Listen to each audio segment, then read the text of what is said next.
Saya tiba-tiba mimpi ditemui Mbah Dalhar. Itu awal muasal yang membaiat itu. Jadi saya tuh diajak babat-babat alas. Ki besok gue pondok le. Terus saya ketinggalan. Mbah Dalhar gak kelihatan lagi. Saya bengok-bengok panggil Mbah Dalhar. Sampai ternyata itu terbawa alam sadar. Artinya corong ngimpi ngelindur. Itu berkali-kali. Saya kalau bangun tanya sama istri, Kang, kok mau bengok-bengok nyeluki Mbah Dalhar sopo? Keluarga kita gak ada Mbah Dalhar. Loh, mosok toh? Aku ngimpi dijak babat Mbah Dalhar. Ternyata itu sampai 2-3 kali. Idul Fitri, ada tamu karena dia mantan sopirnya mertua itu. Dia cerita tentang pondok ini dulu masih tanah kosong ya. Itu ada tempat yang dibuat pesantren, dipegang oleh banyak kiai gak kuat semua. Bahkan Habib banyak yang gak kuat. Saya ini baru ngeh. Kemudian setelah viral, orang-orang itu bingung. Lha iki tiba-tiba kok gondrong dadi Gus. Gus iso kondi. Karena memang bapak almarhum itu tidak punya pesantren. Tapi Simbah itu pernah ngerintis pesantren. Akhirnya ada kiai besar. Di kampung saya ada kiai besar. Dulu sama-sama bapak. Bapak saya alumni Termas. Bapak saya alumni Pacitan Termas di tahun 46 sampai 48 PKI Madiun itu pulang. PKI Muso ya. Muso atau Al-Musawa sih gak tahu. Muso itu peristiwa itu bapak pulang. Nah temennya mondok ini jadi kiai besar di kampung saya. Anaknya 9. Semua hamilul Quran. Hamilul Quran yang salah satunya juara MHQ Musabaqah Quran tahun 90 di tingkat nasional, juara nasional. 91 dapat hadiah haji. Berangkat haji peristiwa pertama kali terowongan Mina, Harasul Lisan. Jadi itu Gusnya ini haji itu. Itu berkait Quran tuh banyak intinya itu salah satunya. Jadi kemudian beliau juga mursyid thariqah, beliau Mbah Yai Umar Sukaimi namanya. Ini alhamdulillah dia menegaskan ternyata beliau ini juga pendatang. Pendatang tidak asli kampung kulo saya. Pendatang lain kampung masuk ke kampung saya ngedekne pondok. Beliau ngomong, "Nek Ali Sodikin diundang Gus, kuwi wis sak mempere. Aku iki duwe anakku mbok undang Gus. Anak-anakku mbok undang Gus mergo aku kiai. Lah aku mbiyen cilik aku ki ngajiku Ali Bakta, Ali Bengkong ki ning mbahe Ali Sodikin gitu. Jadi nek kowe ngundang anakku Gus, lah ki Ali Sodikin ki putune guruku ngoten.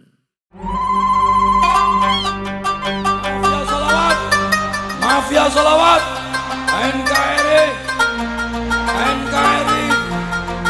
Sholawat, Taubat.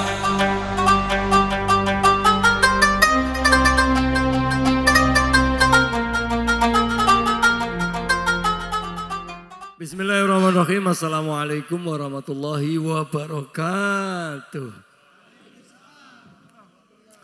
Alhamdulillah wassalatu wassalamu ala Rasulillah Sayyidina Maulana Muhammad bin Abdillah wa ala alihi wassallam wa ala ma ba'du.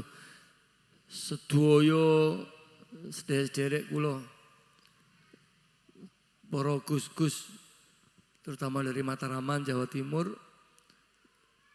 Mataraman dan Jawa Timur pada umumnya, ya, semuanya yang saya hormati, terutama bil khusus dari Jarum, ya, dari PT Jarum. Jangan ada pengkhianatan di antara kita. Di fasilitas Jarum, jebul rokokmu rak Jarum. Itulah resep gak kelakon wayoh ini. Iku jenenge murid murtad. Kalau saya all out, all in untuk Jarum dari sejak tahun 97 bersama Pak Legowo masih di Semarang. Alhamdulillah saya singkat, nggak usah banyak-banyak ini. Saya pendatang, aslinya orang Purwodadi Grobogan, 70 kilo dari sini. Saya masuk Semarang setelah saya 3 tahun di Solo. Setelah di Solo saya 90 saya masuk Semarang, kuliah di IAIN, Fakultas Syariah. IAIN Wali Songo, kemudian 94 saya nikah, 95 saya merintis pesantren ini. Jadi saya merintis pesantren sudah 29 tahun. Jadi dulu kecil ya, pondok ini belakangnya ini. 95 itu masih jeblok-jeblok, proses panjang gitu. Jadi saya tadinya tidak mengira untuk jadi seperti ini, enggak ngira. Mungkin ditunjukkan oleh langit ya. Ini saya sering di YouTube saya, di acara saya sebab saya mengatakan diri saya jadi Gus, saya jadi kiai itu karena di wisuda di langit, sing wisuda di langit. Winisuda ing gegono. Jadi saya begitu manten anyar, saya karena kecapean ceramah, saya sakit di Ramadan itu. Kemudian selama sakit di bulan Ramadan itulah saya merasa di wisuda. Jadi saya itu enggak pernah, karena jalur sanad keilmuan saya, guru saya tidak ke Watu Congol, ke Mbah Mat waktu itu, jadi ke Mbah Dalhar. Saya tiba-tiba mimpi ditemui Mbah Dalhar, itu awal muasal yang beat itu. Jadi saya tuh diajak babat-babat alas, ki besok gue pondok le. Terus saya ketinggalan, Mbah Dalhar gak kelihatan lagi, saya bengok-bengok panggil Mbah Dalhar. Sampai ternyata itu terbawa alam sadar, artinya corong ngimpi ngelindur. Itu berkali-kali, saya kalau bangun tanya sama istri, Kang, kok mau bengok-bengok nyeluki Mbah Dalhar sopo, keluarga kita gak ada Mbah Dalhar. Loh, mosok toh? Aku ngimpi di babat Mbah Dalhar, ternyata itu sampai 2-3 kali. Idul Fitri, ada tamu karena dia mantan sopirnya mertua itu. Dia cerita tentang pondok ini dulu masih tanah kosong ya. Itu ada tempat yang dibuat pesantren, dipegang oleh banyak kiai gak kuat semua. Bahkan Habib banyak yang gak kuat. Paling lama 3 bulan, 5 bulan gak ada yang kuat. Ketok sing cocok sing kuat sampeyan kamu. Mosok tuh. Saya dari rumah mertua kira-kira cuma 1,5 kilo dari sini, 2 kilo lah. Saya belum pernah jalur sini dulu. Padahal saya pesantren terakhir di pondok pesantren Salafiyah Al Munawir Sedangguo. Itu dari sini 2 kilo gak ada, 2 kilo lah. Saya lihat ternyata ini dulu alang-alang tinggi 1,5 meter tuh, rungkut sekali, berarti singup, angker gitu. Akhirnya jurus-jurus, alhamdulillah kita ketemu sama ini yang punya siapa, kita dipertemukan Allah. Kemudian dia bilang, yos nih aku wakaf, niatnya kanggo ibuku. Dia niat untuk ibunya, makanya namanya Raudhatun Nikmah. Namanya ibunya namanya Hajah Nikmah binti Soleh. Jadi ini kemudian kita abadikan namanya Raudhatun Nikmah. Lah setelah 95 itu kita niat mulai membuka ini, 97 saya baru diingat itu tentang mimpi tadi itu. Kakak saya ipar tuh kesini, aku saiki melu torikoh. Torikoh apa Kang? Syadiliyah. Lah bayat lu ndi? Ning Mbah Mat Watu Congol. Oh, tapi aku sering ndeleke Gusdul Karimnya. Oh, terus akhirnya ya coba tak tiap dino apa nek menawa nek tawajuan kuwi, tiap Selasa. Saya ikut Selasa. Alhamdulillah saya ketemu Mbah Mat. Ketemu Mbah Mat ini ke wali ini tapi ora halu loh. Soalnya kowe iki tak enteni ora mrene gitu. Saya dimari sama Mbah Mat tuh kowe syukur ora enteni kok ora rene karena hampir 2 tahun gitu ya. Mimpi antara mimpi itu saya baru sadar itu, oh ya Allah, ternyata ada korelasi itu. Jadi beliau bilang tante ini orang rene-rene ini. Akhirnya saya diperintahkan ke Gunung Pring dulu, ziarah ke Mbah Dalhar dulu. Itu nanti ini cerita halu nanti. Itu mulai mafia sholawat, kemudian ini semua itu berangkat dari saya rutin. Akhirnya sering di ziarah ke Gunung Pring itu sering. Sampai suatu saat ada mbah-mbah itu, saya padahal jam 3, setengah 3 itu kan ada yang bakul-bakul. Kok jek orang dodolan ini kelambi, nawani jubah hitam. Nah itu, mbah kula betul yotro mbah, wis sak duwemu wis. Nggih, mengke mbah kula tak ziarah riyen. Saya ziarah, saya turun ternyata mbah itu masih nunggu saya. Ya udah seadanya duit tak kasihkan itu. Lah dari jubah itulah saya alhamdulillah bisa 2003 bisa haji, semua umroh, bahkan iso wayoh itu baru kayak jubah niku wau. Jadi ini alhamdulillah diwariskan saya. jubahnya itu tembelan banyak itu. Tembelan tak jahit sendiri tuh. Tak dondomi pakai tangan, enggak pakai mesin tuh. Tembel-tembelan itu masih ada tuh, saya abadikan itu, Masya Allah. Jadi saya ini baru ngeh. Kemudian setelah viral, orang-orang itu bingung. Lha iki tiba-tiba kok gondrong dadi Gus. Gus Sokondi, karena memang bapak almarhum itu tidak punya pesantren. Tapi Simbah itu pernah ngerintis pesantren. Akhirnya ada kiai besar, di kampung saya ada kiai besar, dulu sama-sama bapak. Bapak saya alumni Termas. Bapak saya alumni Pacitan Termas di tahun 46 sampai 48 PKI Madiun itu pulang. PKI Muso ya. Muso atau Al-Musawa sih nggak tahu. Muso itu peristiwa itu bapak pulang. Nah temennya mondok ini jadi kiai besar di kampung saya. Anaknya 9, semua hamilul Quran. Hamilul Quran yang salah satunya juara MHQ Musabbah Hifdzul Quran tahun 90 di tingkat nasional, juara nasional. 91 dapat hadiah haji. Berangkat haji peristiwa pertama kali terowongan Mina, Harasul Lisan. Jadi itu Gusnya ini haji itu. Itu berkait Quran itu banyak. Intinya itu salah satunya. Jadi kemudian beliau juga mursyid thariqah, beliau Mbah Yai Umar Sukaimi namanya.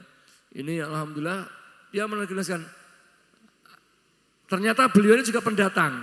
Pendatang tidak asli kampung kulo saya. Pendatang lain kampung masuk ke kampung saya ngedekne pondok. Beliau ngomong, "Nek Ali Sodikin diundang Gus, kuwi wis sak mempere.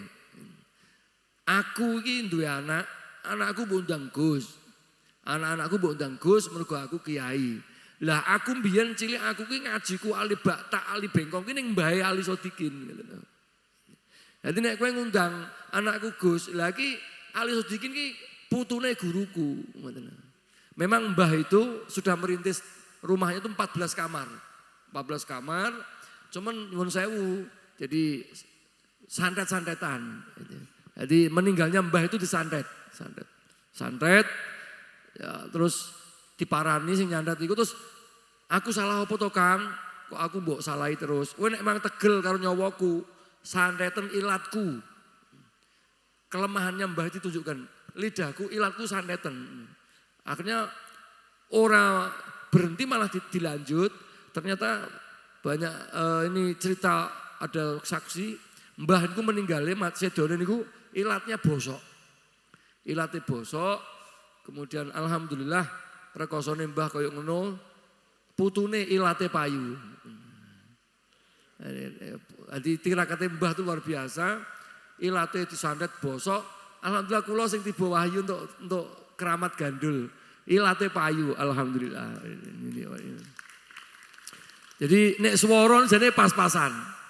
Yang ngawi mana yang ngawi? Yang ngawi mana yang ngawi? Ngawi. Nah, kakak saya di Mantingan Mbah Rondi namanya.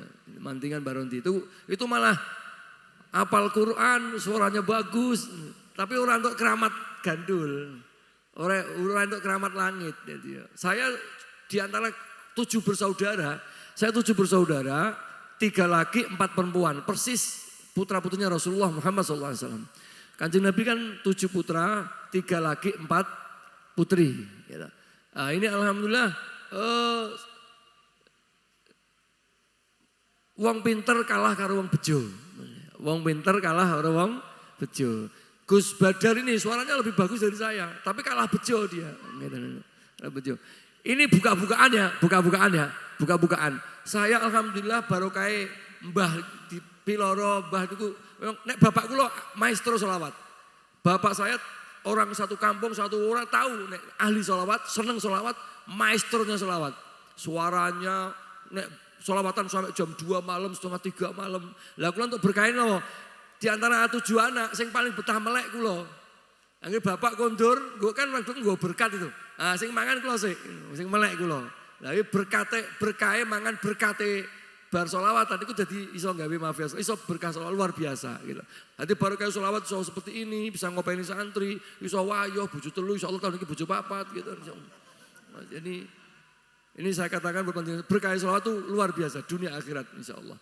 Jadi ini saya sampaikan kembali lagi nanti sampai bahwa mbah nanti seperti itu dan alhamdulillah payu. Jadi ini saya katakan teman-teman, makanya keramatnya mbah.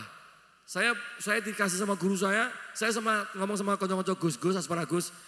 Karena saya punya guru, nek iso nemokke makome canggahmu. Saya ini Muhammad Ali Sodikin bin Kairun Abdul Razak bin Matoye bin Hasan Maridin bin Sarkawi.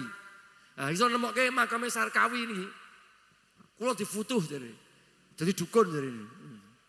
Jadi kalau sempat woro-woro kalau sampai saya pernah ke Kediri, semani begitu tanah tak ambil, terus sopan guru, dudu. Ada teman kemarin saya ngasih hadiah lumayan itu. Pokoknya untuk makamnya Mbah Sarkawi niku. Bapak sak dari situ golekno le. Tapi kalau woro-woro nggih mboten cocok sedaya.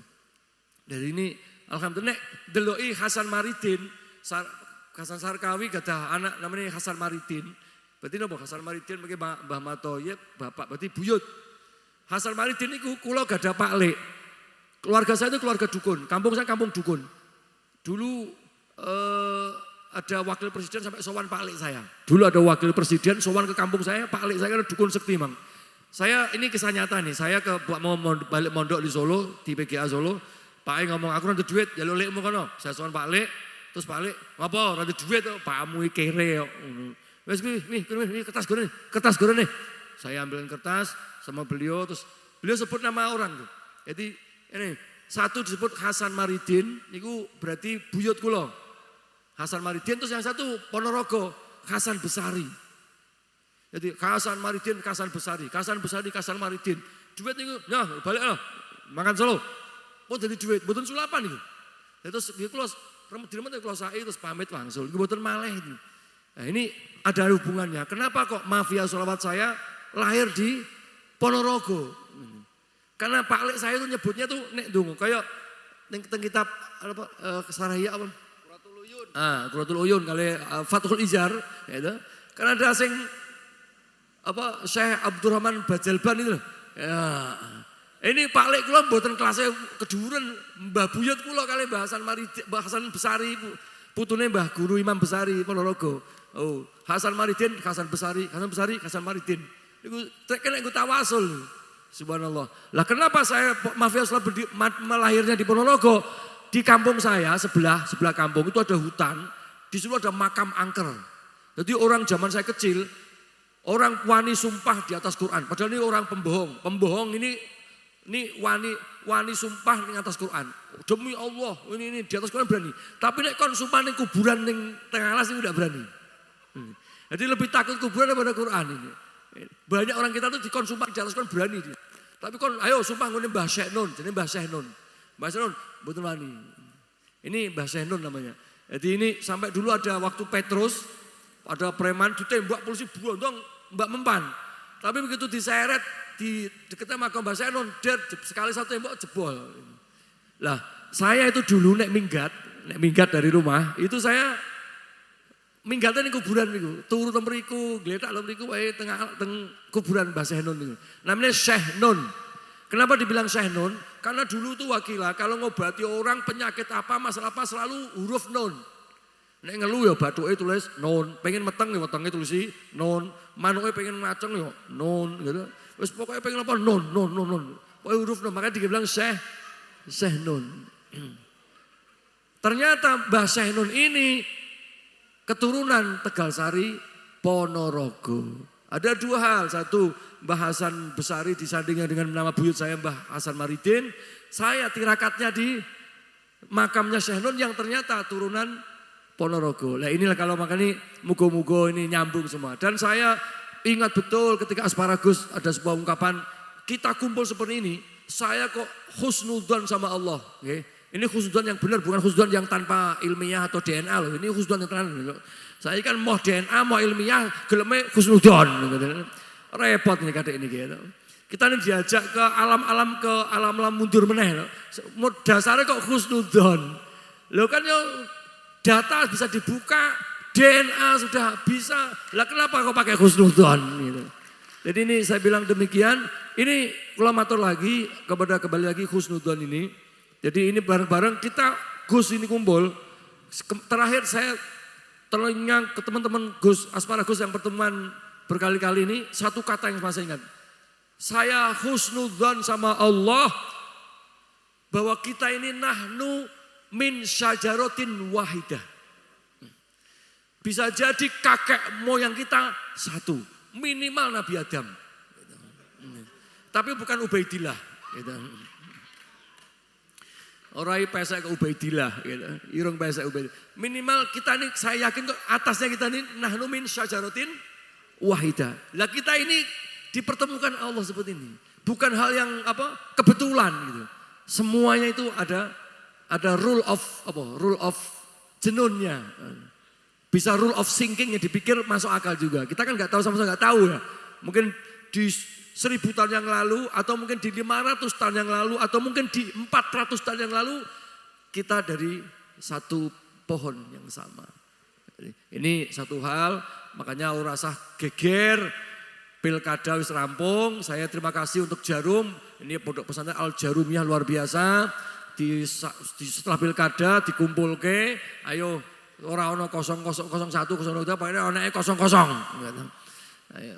Biar bar kosong terus bar kuwi isi. Amin Allahumma.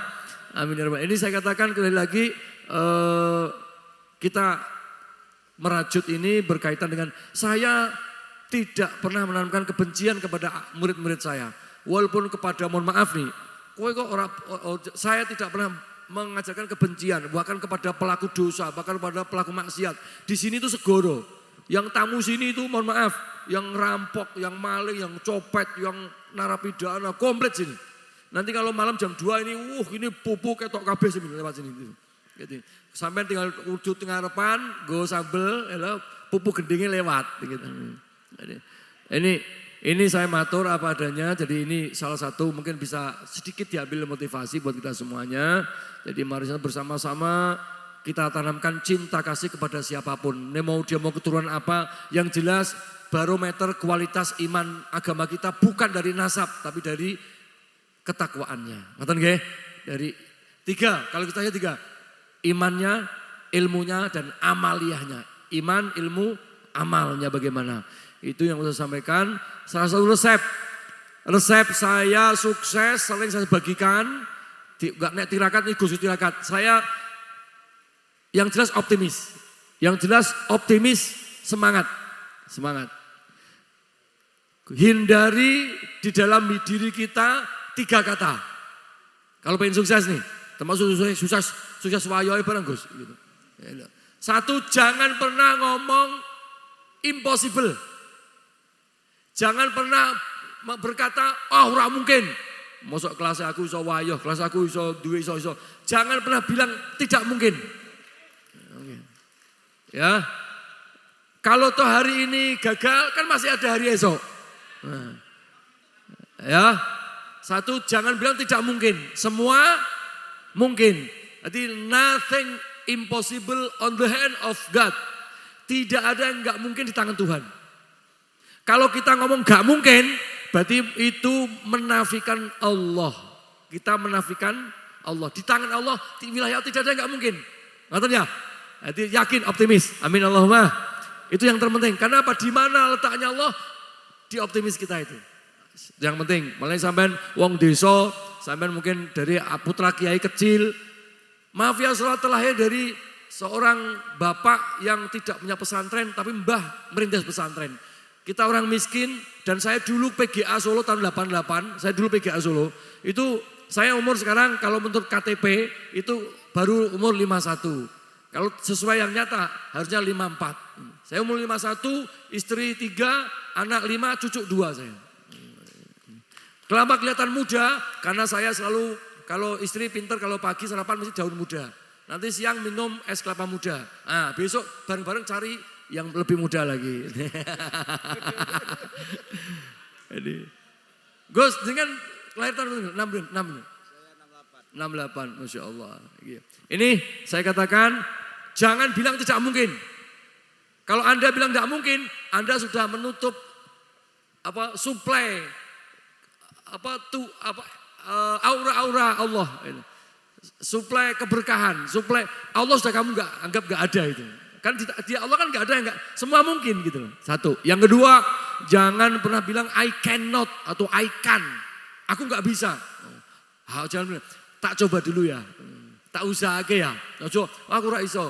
Ketika kamu bilang tidak bisa, ini memproduksi bisa melahirkan pribadi yang pemalas karena nggak mau usaha.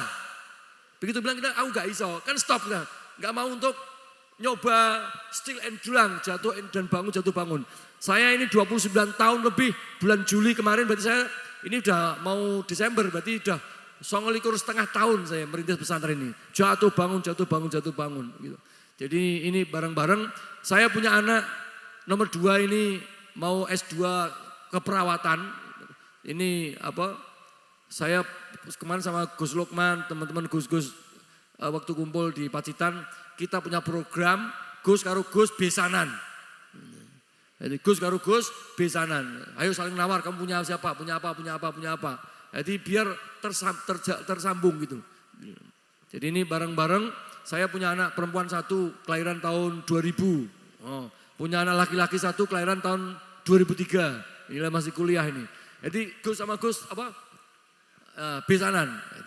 Jadi nanti semuanya punya anak perempuan itu, ini program yang harus didukung. Ini. Gus Munir punya anak perempuan 1, S2 sudah S2, ambil Quran, tapi metapek ra oleh. Aku udah ngomong di depan lo, Gus, tak mas kawin ini 500 juta kontan. Oh Gus Am, alhamdulillah.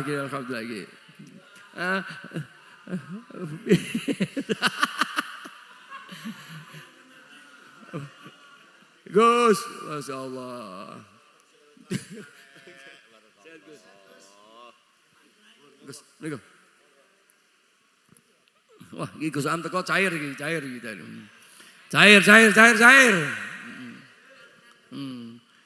Ini Gus Ammu apa mampir Jogja sih, balik cair ini.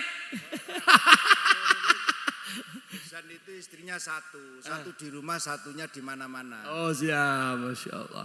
Oke lanjut, saya matur lagi untuk semuanya. Ini resep ya, jangan bilang tidak mungkin. 2, jangan bilang aku gak bisa. Itu menutup akal kita untuk berpikir, berusaha. Itu yang ketiga, ini jangan bilang next, menunda. Nek ada kita kok cocok, langsung ditembung. Nah, urusan geger yang rumah, urusan carry.